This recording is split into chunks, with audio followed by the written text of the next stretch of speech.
Bonjour à toutes et à tous, j'espère que vous êtes en pleine forme. Dans cet épisode, nous mettons le cap sur un événement mythique, le Marathon du Mont Blanc. Cette course emblématique, née en 1979, ne cesse d'innover pour offrir une expérience unique tout en relevant les défis environnementaux d'aujourd'hui. Cette année, des mesures audacieuses sont mises en place. 40% des dossards sont réservés aux coureurs venant en train ou en bus. Et une compensation carbone obligatoire est désormais exigée pour tous les participants. Pour en parler, j'ai le plaisir d'accueillir Magali Chevalier, responsable des grands événements au Club des sports de Chamonix. Ensemble, nous allons explorer les coulisses de cette transformation, comprendre les motivations derrière ces décisions et discuter des impacts qu'elles pourraient avoir sur le futur des événements sportifs. Restez avec nous, car cet épisode promet d'être aussi inspirant que révolutionnaire. Je vous souhaite une très belle écoute. Bienvenue dans Au-delà du mur, le podcast pour tous les passionnés de course, qu'il s'agisse de bitume, de nature ou de piste. Que vous soyez débutant ou coureur aguerri, nous explorons ensemble la préparation physique et mentale, la nutrition et la santé pour vous aider à atteindre vos objectifs. Si vous cherchez des conseils pratiques, des témoignages inspirants et des discussions captivantes, vous êtes au bon endroit. Préparez-vous. Votre voyage au-delà du mur commence ici. Ma chère Magali, bonjour, comment vas-tu? Très bien, merci. Et toi, Hugo, comment vas-tu? Très bien, je te remercie. Merci beaucoup d'accepter de discuter avec moi en ce merveilleux vendredi ensoleillé. Quelle météo il fait chez vous à Chamonix? Écoute, il fait plutôt beau, c'est un petit peu bouché sur le Mont Blanc, mais on a quand même le soleil qui est pas loin d'approcher. Ah, quelle chance tu as. Moi, pour la petite histoire, j'ai la vue sur le sommet de la Béra, c'est le sommet le plus haut du coin où je vis, et puis il trône fièrement, je crois, à 1600 mètres d'altitude. Donc, allez, on peut pas encore concurrencer ce merveilleux Mont Blanc. Pour les gens qui ne savent pas qui tu es, est-ce que tu pourrais nous faire un CV? Qui est Magali Chevalier? Absolument, avec plaisir. Donc, moi, je suis une salariée du Club des Sports. Le Club des Sports, c'est une association qui a été créée en 1905 à Chamonix. C'est une association à but non lucratif et on a deux missions au sein du Club des Sports. Donc, la première, c'est de faire du sport aux enfants de la vallée au travers de 25 sports différents. On a 4000 licenciés. Et notre deuxième mission, c'est la promotion touristique du territoire au travers d'événements sportifs internationaux.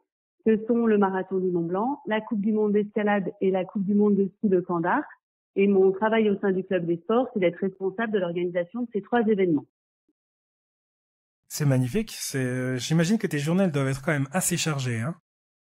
Oui, je manque pas d'occupation, mais c'est hyper intéressant et c'est très varié, donc j'aime beaucoup ce que je fais. Mmh. Et sur la description, en tout cas, dans ton adresse mail, on voit responsable des grands événements. Donc, j'imagine que ces grands événements, c'est ceux dont tu viens de nous parler. Donc, essentiellement orienté Marathon du Mont Blanc et puis la course de ski alpinisme, c'est ça? Oui, alors effectivement, les trois grands événements comme on les appelle, donc le Marathon du Mont Blanc, qui est une course de trail, la Coupe du Monde d'escalade, là, qui se déroule sur un mur artificiel qu'on met en place sur la place du Mont Blanc à Chamonix et qui a lieu au mois de juillet. Et la Coupe du Monde de ski de Kandar, ça, c'est une descente et un slalom en ski alpin homme, qui a lieu en mois de fin janvier, début février, et qui n'a pas forcément lieu tous les ans, puisque c'est en fonction des aléas du calendrier de la Fédération internationale de ski. Mmh. L'association a plus d'une centaine d'années quand même, tu avais dit 1905, donc qu'est-ce qui explique selon toi cette longévité pour un club sportif? Eh bien, parce que d'abord, on est dans une vallée très sportive. Comme je te disais, il y a 4000 licenciés au sein du Club des Sports pour 9000 habitants dans la vallée. Donc, on a l'habitude de dire qu'on a un licencié par famille dans la vallée. Et puis aussi, par une volonté politique de la collectivité d'avoir du sport, de proposer du sport aux enfants de la vallée. Donc, c'est vrai qu'on est dans un cadre où tout se prête à faire des activités sportives et on a une population très très dynamique et très sportive. Donc, je pense que c'est ce qui fait la longévité et la popularité du Club du Sport. Mmh. Donc, c'est vraiment un cadre pour les champions en herbe.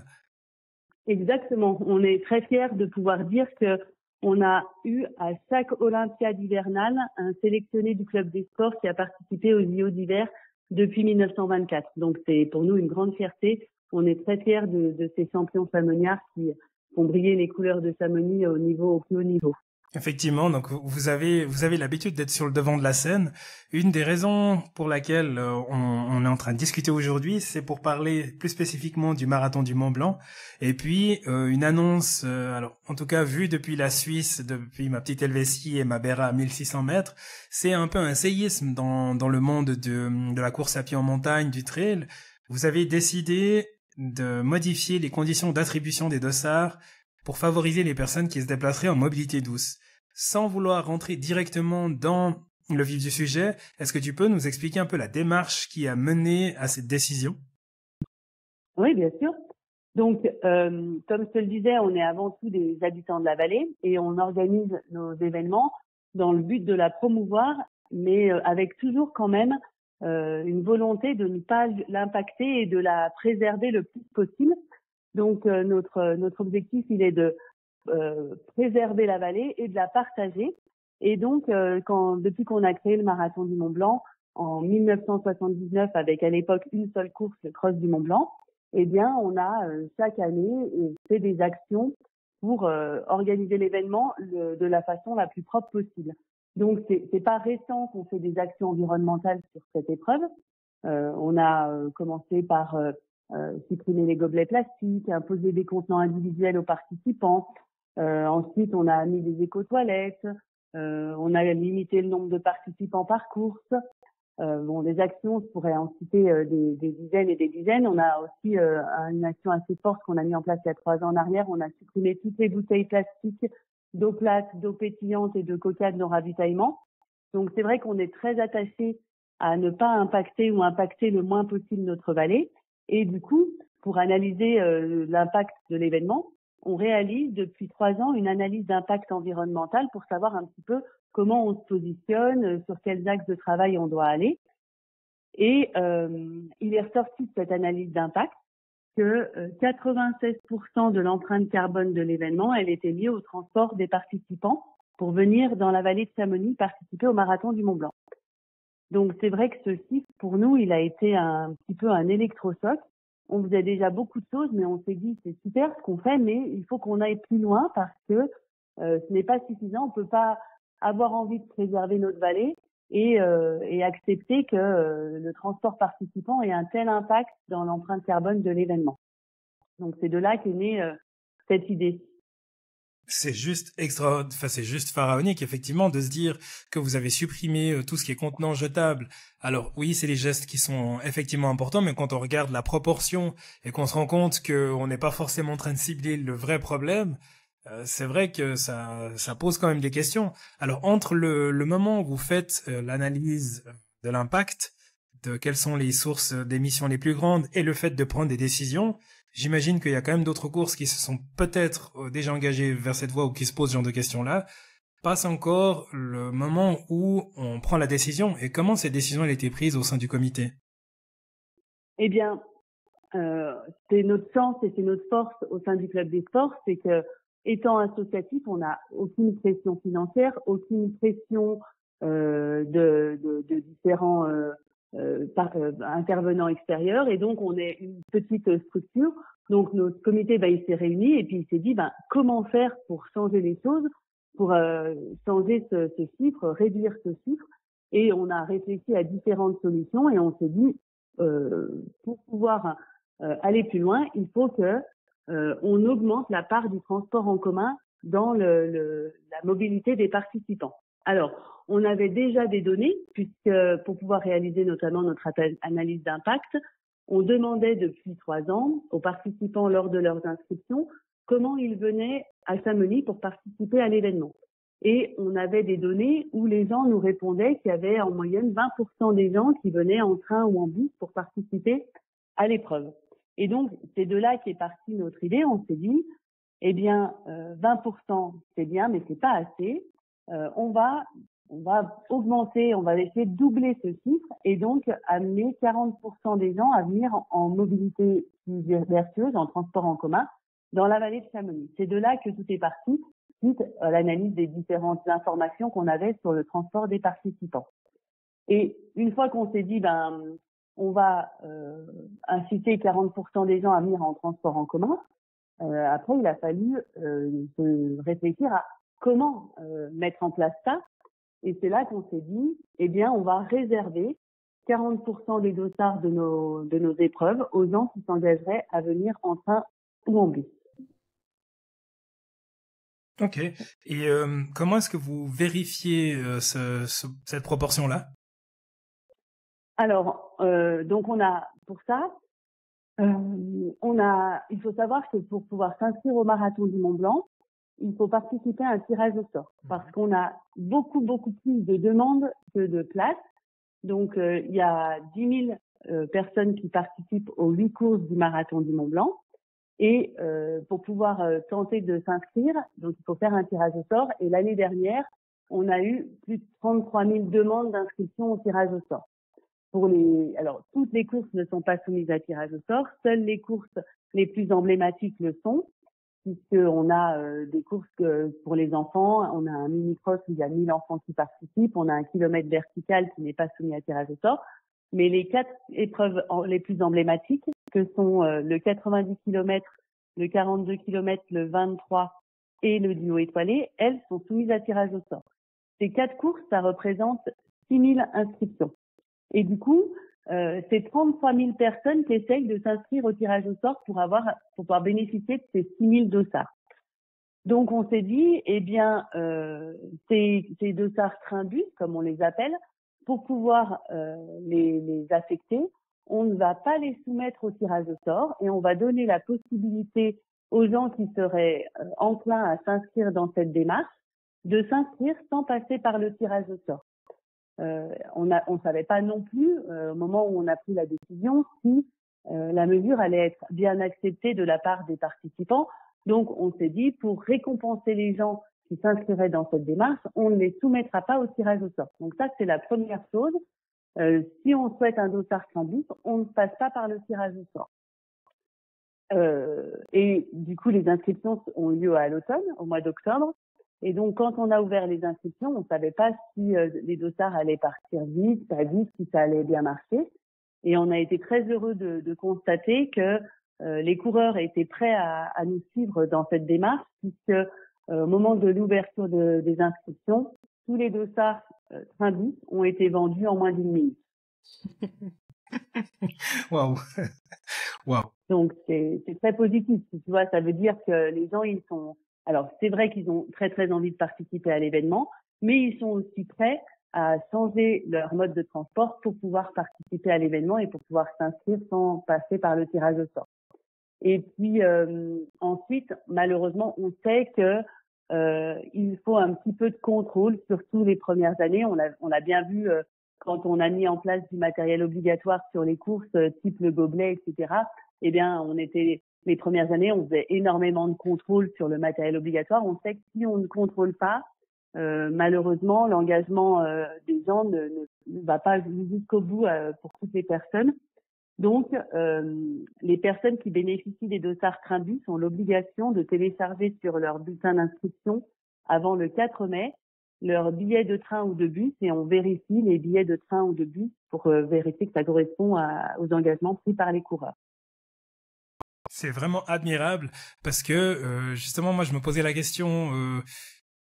si on peut contourner le tirage au sort et être certain d'avoir un dossard, on est prêt à accepter un certain nombre de choses sur le moment. Mais dès le moment où il faut concrétiser et matérialiser l'engagement qu'on s'est pris, c'est comme les systèmes de dons.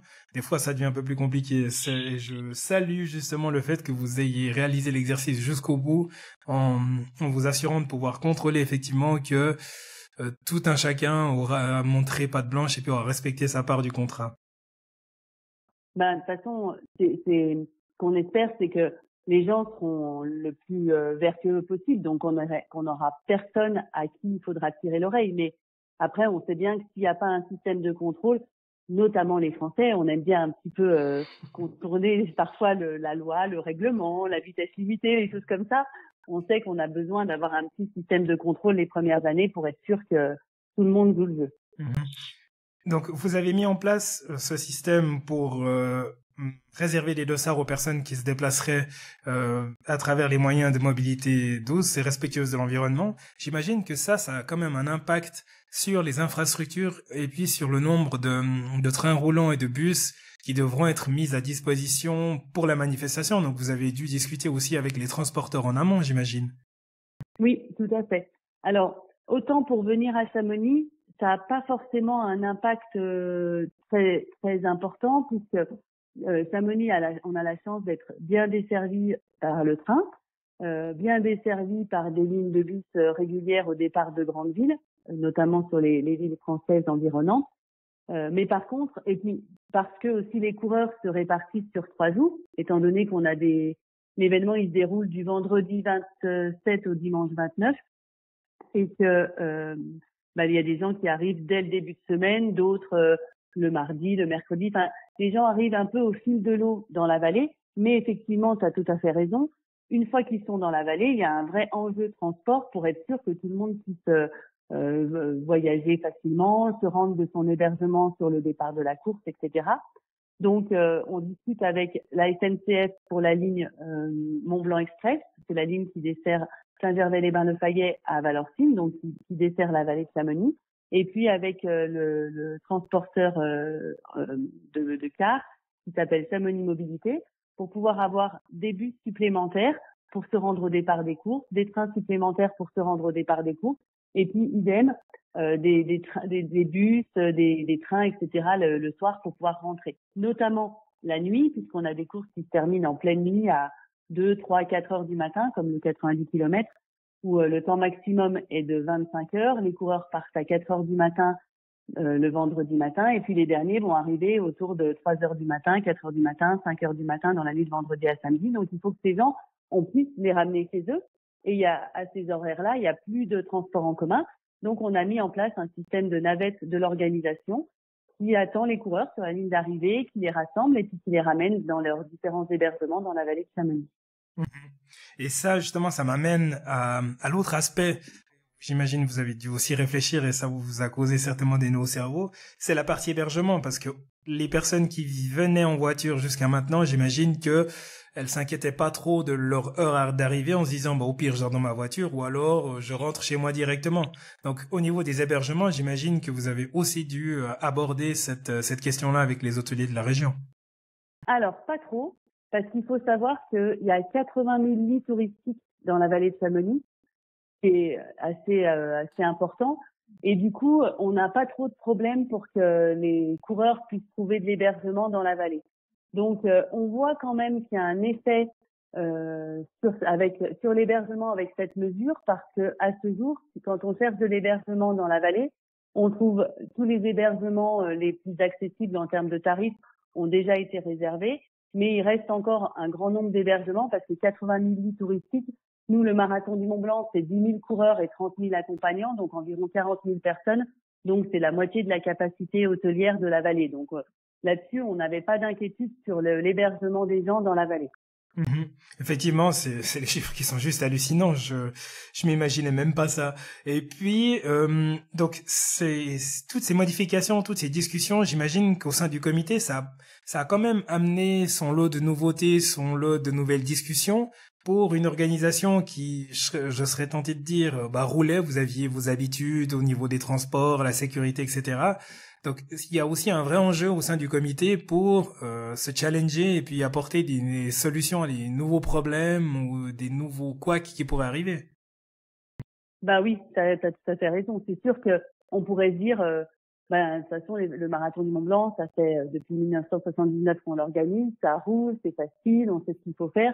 Mais en fait, on est toujours dans une recherche d'amélioration. Il n'y a pas une année qui se passe sans qu'on se pose des questions sur comment améliorer l'événement, qu'est-ce qu'on peut faire pour impacter moins, qu'est-ce qu'on peut faire quand on a décidé de supprimer les bouteilles plastiques d'eau plate et d'eau pétillante. À l'époque, on avait un partenaire qui nous donnait l'eau et qui nous donnait de l'argent en plus. Donc c'était assez facile pour nous. Il y avait deux semi-remorques qui arrivaient avec des milliers de bouteilles plastiques et puis on n'avait plus qu'à aller les répartir sur les ravitaillements. Mais on s'est dit, mais ça c'est plus possible. Quand on voyait ces camions qui arrivaient, le volume de déchets produits avec toutes ces bouteilles, on s'est dit, mais on doit changer les choses. Nous, à Chamonix, la chance qu'on a, on boit l'eau du robinet, c'est l'eau des glaciers, elle est excellente. Pourquoi on amène de l'eau? Pourquoi on crée ces déchets? Donc, changeons les choses. Et à l'époque, quand on a décidé de supprimer ces bouteilles, eh bien, on a acheté des cuves, on a acheté des machines pour injecter du gaz dans l'eau du robinet pour pouvoir créer de l'eau pétillante et mettre des électrolytes. On a discuté avec notre partenaire énergétique qui proposait des électrolytes pour trouver une composition qui marchait bien pour être intégrée dans l'eau pétillante. Et tout ça, c'est beaucoup de travail, c'est beaucoup de réflexion, mais on n'est pas du genre à s'arrêter sur nos acquis, à se reposer sur nos acquis. On veut toujours aller de l'avant et être les pionniers de nouvelles idées, de nouveaux développements. T'as lancé justement le mot pionnier. Vous avez effectivement pas attendu l'année passée ou le rapport pour agir, donc vous avez cette intelligence collective en tout cas pour identifier les problèmes et puis trouver des solutions pragmatiques pour les résoudre. Quel impact est-ce que vous pensez que votre décision et les mesures que vous prenez auront sur d'autres courses majeures? Moi en Suisse, je pense par exemple à la course Hirsinal qui est une course qui ferait partie de ce genre de catégorie-là. Ce qu'on espère, mais après on n'est pas là pour faire on sait qu'on est plutôt des bons élèves, mais notre objectif il n'est pas de dire regardez ce qu'on fait, faites comme nous. Nous ce qu'on espère c'est que les autres organisateurs vont se dire ils l'ont fait, eh bien peut-être que nous aussi on peut essayer. On espère qu'on va servir de modèle. Honnêtement, on sert aussi un peu de tracette, puisque quand c'est la première fois que tu mets en place les choses comme ça, t'as des gens qui sont un peu virulents, qui peuvent trouver que la mesure on nous a taxé de greenwashing, que ça allait pas changer grand chose parce que de toute façon il y a tellement de touristes à Chamonix, c'est pas ça qui allait révolutionner les choses. Mais nous, notre objectif, c'est de faire changer les choses à notre échelle. On espère que les autres se diront que si on l'a fait, c'est faisable et puis qu'ils n'hésiteront pas à venir nous voir pour avoir des conseils sur comment mettre en place ce genre de choses pour que ça se passe bien pour eux. Mais après, on n'a pas vocation à dire vous devez tous faire comme nous. Chacun fait en fonction de ses capacités. Il y a aussi l'aspect où on a la chance d'être très demandé. Quand je te parlais du nombre de personnes qui essayent de s'inscrire au tirage au sort, c'est sûr que là-dessus, on a cette facilité de dire on peut plus facilement demander aux coureurs de faire des efforts parce que on sait qu'on a une très forte demande pour participer à notre épreuve. Chose que d'autres organisateurs peut-être ne peuvent pas faire parce qu'ils n'ont pas forcément la même demande. Mais bien sûr, c'est pas forcément le cas de Hirsinal ou d'autres grands organisateurs. Après, vous avez effectivement suffisamment de demandes pour que les décisions que vous prenez puissent avoir un impact déjà sur le public, parce que c'est des choses qui marquent quand même, j'imagine, en tant que participant.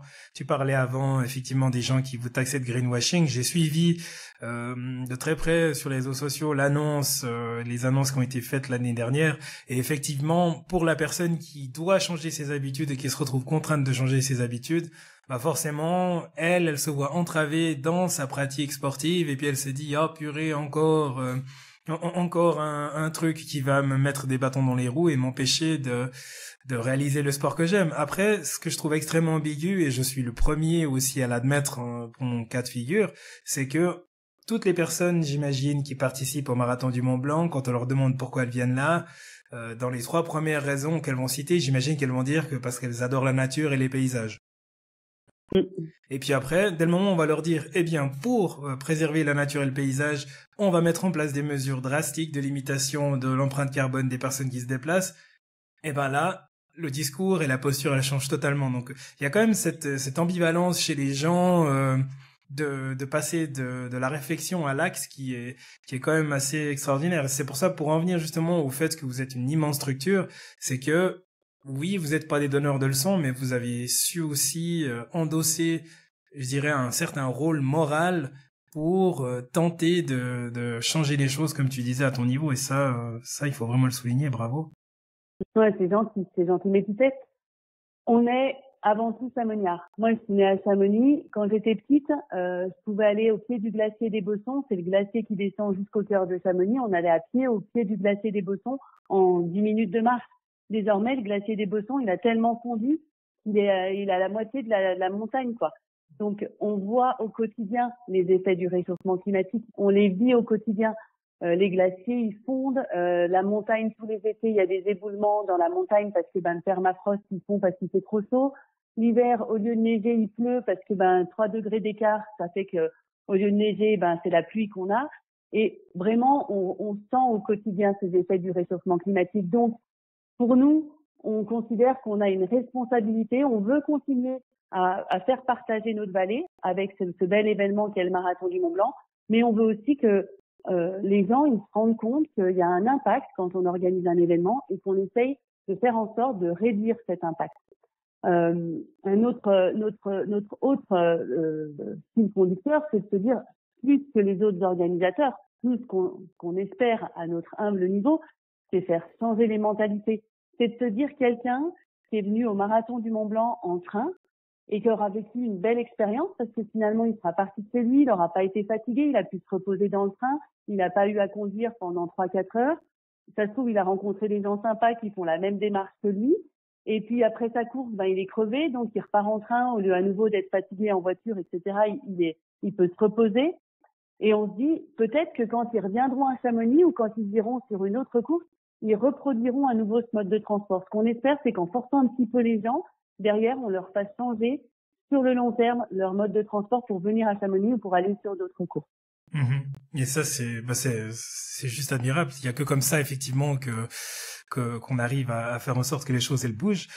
Avant, tu disais que vous faisiez aussi office de crash test. J'ai beaucoup aimé l'analogie. Pour vérifier, valider si cette mesure elle aura un succès, qu'est-ce que vous avez prévu de mesurer et puis comment est-ce que vous avez prévu de le communiquer? Alors, donc comme je te disais, tous les ans, on fait une analyse d'impact environnemental à l'issue de l'événement. Donc, bien entendu, on va refaire cette analyse d'impact environnemental après le marathon. Et du coup, ça va nous permettre de voir, on espère bien que le transport participant sera beaucoup moins impactant sur l'impact sur les retombées environnementales de l'événement. Donc, quand on fait l'analyse d'impact environnemental, c'est presque 400 questions, près de 400 questions sur lesquelles il faut répondre, il faut rentrer des données. Et donc, comme au moment où les gens s'inscrivent, ils doivent saisir leur adresse de résidence, quel mode de transport ils vont emprunter pour venir, le nombre de kilomètres aller-retour qu'ils font. C'est comme ça qu'on sait l'impact du transport participant et j'espère bien qu'il va être réduit puisque au lieu d'avoir seulement 20% qui auront pris les transports en commun, on aura 40% des gens qui les auront empruntés. Donc là, effectivement, ça sera quelque chose qui sera directement perceptible au niveau des personnes qui utiliseront les transports en commun. J'ai également vu sur le site internet que pour l'autre catégorie de personnes, donc les personnes qui viendraient quand même en utilisant des moyens de transport motorisés, par exemple, la compensation est obligatoire, c'est ça? Oui, tout à fait. Alors, jusqu'à présent, chaque personne qui s'inscrivait jusqu'en 2024, jusqu'à l'édition 2024 du Marathon du Mont Blanc, chaque personne qui s'inscrivait pouvait, sur la base du volontariat, compenser son empreinte carbone. Ce qui veut dire que quand il s'inscrivait, il y avait un petit calculateur dans le bulletin d'inscription. Il rentrait son adresse de résidence.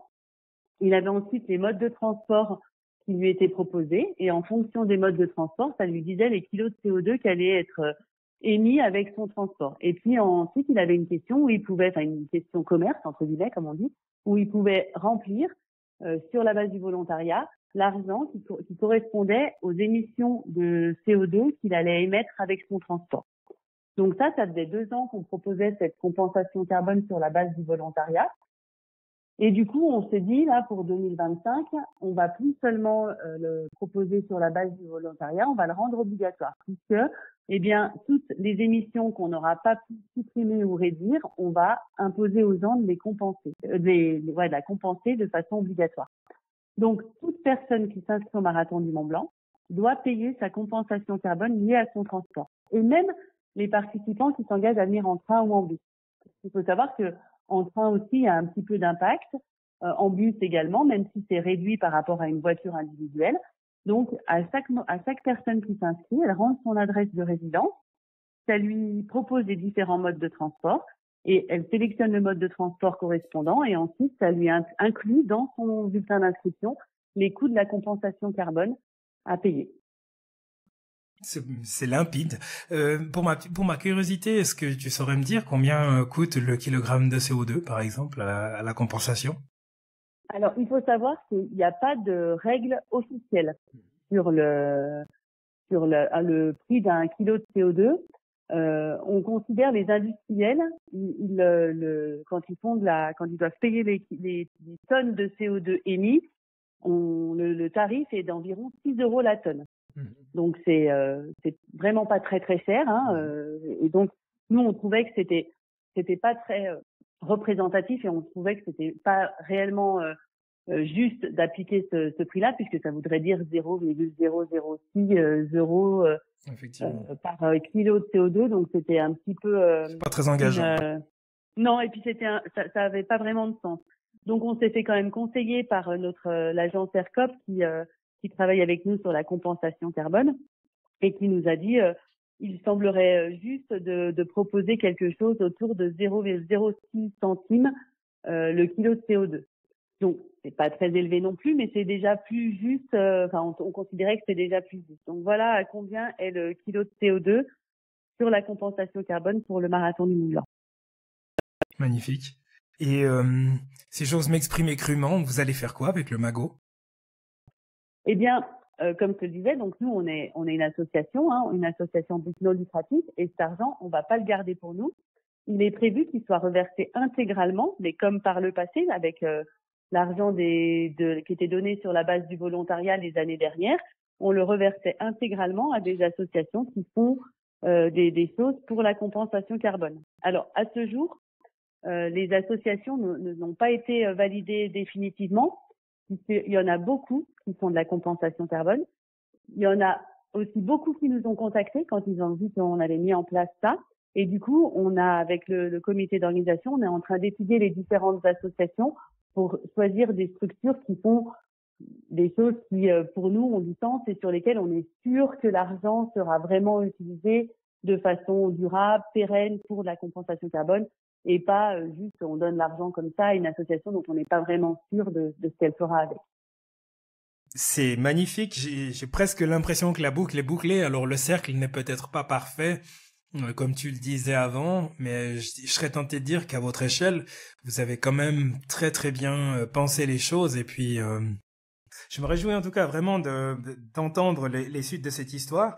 Avant de te laisser tranquille en ce vendredi ensoleillé, je te propose de revenir sur quelques dates clés, sur quelques chiffres clés en ce qui concerne les inscriptions déjà. Donc, est-ce qu'il reste de la place pour une ou l'autre catégorie?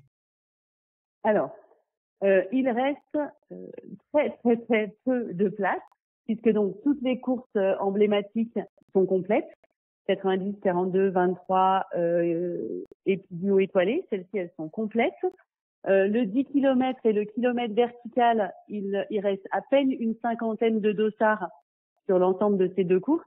Ce sont uniquement des dossards pour les gens qui viennent en train ou en bus, puisque ces courses n'étant pas soumises à tirage au sort, les gens peuvent s'inscrire ou avec un mode de transport véhicule ou avec un dossard train-bus.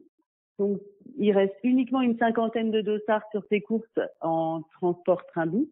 Et puis, il reste de la place sur le mini-cross et la Young Race Marathon qui sont des courses pour les enfants. Le mini-cross, c'est une course gratuite pour les enfants de 7 à 15 ans. Et la Young Race, c'est une course pour les jeunes de 16 à 20 ans, 16 à 19 ans, où là, il y a encore une petite centaine de places. D'ici la sortie de l'épisode du podcast, d'ici mi-février, là on enregistre, on est le 24 janvier, donc d'ici mi-février, j'imagine que tous ces dossards pour le KV et le 10K seront très certainement partis. Il y a de fortes chances, malheureusement, ça part très très vite. Et puis, une autre échéance également qui était importante, en tout cas que je voulais soulever, c'est que à partir de lundi 27 janvier, donc, il y a l'ouverture pour les inscriptions des bénévoles. Oui, tout à fait. On a quand même 750 bénévoles qui nous aident à organiser l'événement. Sans eux, on pourrait pas faire une si belle épreuve. Et du coup, les inscriptions pour être bénévoles ouvrent lundi. Et on attend nos fidèles bénévoles avec plaisir dès lundi pour qu'ils s'inscrivent sur la plateforme. Magnifique. L'appel est lancé. Je te remercie en tout cas vraiment beaucoup Magali d'avoir répondu si précisément à mes questions. Je suis vraiment ébahi, émerveillé de ce que vous avez réussi à mettre en place. Malheureusement, je pourrais pas être là pour assister en live ou à la transformation qui est en train de s'opérer, mais je suivrai de très près en tout cas vos aventures. Et puis je vous souhaite une magnifique édition.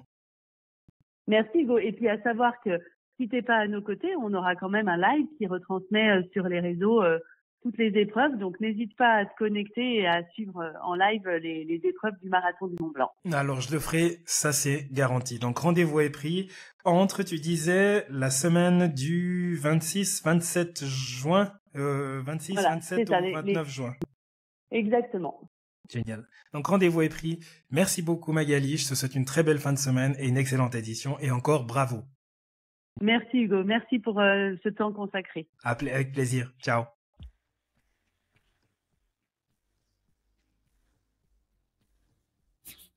Merci d'avoir écouté cet épisode d'Au-delà du mur.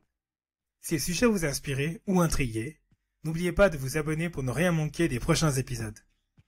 Rejoignez notre communauté sur les réseaux sociaux et partagez vos réflexions avec nous. Je serai ravi d'entendre ce que vous avez pensé de cet épisode. Et si vous avez aimé, pensez à laisser un avis 5 étoiles sur votre plateforme d'écoute préférée. Ça m'aide énormément à faire grandir la communauté d'Au-delà du mur. À très bientôt pour une nouvelle exploration de l'autre côté du mur. Jusque-là, continuez à questionner, à explorer et à repousser vos limites.